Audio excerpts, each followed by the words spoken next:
Chers frères et sœurs, Assalamu alaikum wa rahmatullah wa barakatuh. Notre méditation du jour a pour thème les deux dimensions de l'islam.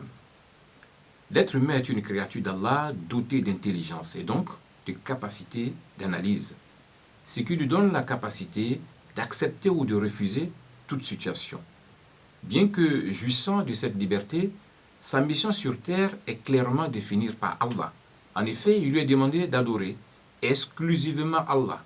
Autrement dit, il lui est fondamentalement exigé de porter constamment en souvenir sa pleine soumission à Allah afin que sa pensée et ses actions soient toujours en totale conformité avec les lois divines. Dans la pratique, Allah indique deux dimensions essentielles qui définissent sa religion. La première est de l'ordre du lien vertical que le croyant doit toujours avoir avec son Créateur. Il s'agit de l'ensemble des actes d'adoration constitués par la prière, le jeûne et la zakat et le pèlerinage à la Mecque, ainsi que tous les actes surrogatoires qui participent à la consolidation de ce lien avec Allah. Cette dimension est essentielle, tant elle détermine tout le reste. Ce qui permet ce questionnement introspectif.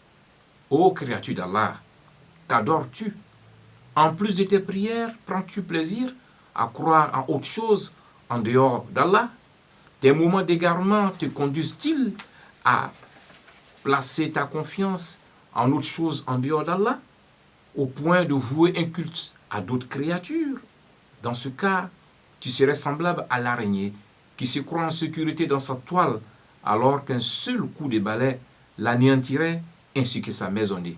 Si tel est ton cas, il est grand temps de te ressaisir et de revenir à Allah et à lui seul, car aucune situation ne doit te faire plier au point de soumettre ta foi à autre chose en dehors d'Allah. La deuxième dimension est de l'ordre de l'horizontal. Il s'agit de notre agir de tous les instants et de tous les jours, à savoir les actions qui meublent notre quotidien et qui impactent irrémédiablement notre environnement peuplé des autres créatures d'Allah.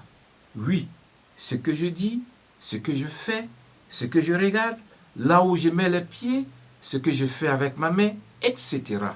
Toutes ces actions doivent avoir pour finalité de procurer des effets bénéfiques à ces autres créatures d'Allah. En réalité, pour avoir une vie heureuse ici-bas et la félicité éternelle, il me suffit d'être bienfaisant dans mes pensées et mes actions. Voilà la voie de l'énorme succès.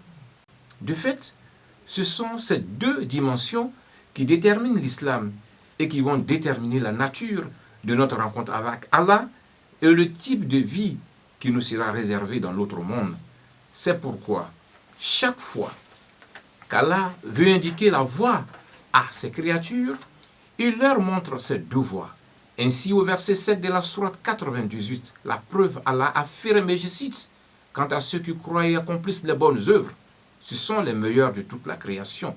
Leur récompense auprès d'Allah sera les jardins du séjour, sous lesquels coulent les ruisseaux pour y demeurer éternellement. Allah les agrée et il l'agrée. » Fin de citation. Puis au verset 82 de la sourate 2, la vache, Allah dit, et je cite, « Et ceux qui croient et pratiquent les bonnes œuvres, ceux-là sont les gens du paradis, où ils demeureront éternellement. » Fin de citation. Ou encore au verset 96 de la sourate 3, la famille d'Imran, où Allah dit, et je cite, « À ceux qui croient et font de bonnes œuvres, le tout miséricordieux accordera son amour. » Fin de citation. Chers frères et sœurs, qu'est-ce donc l'islam?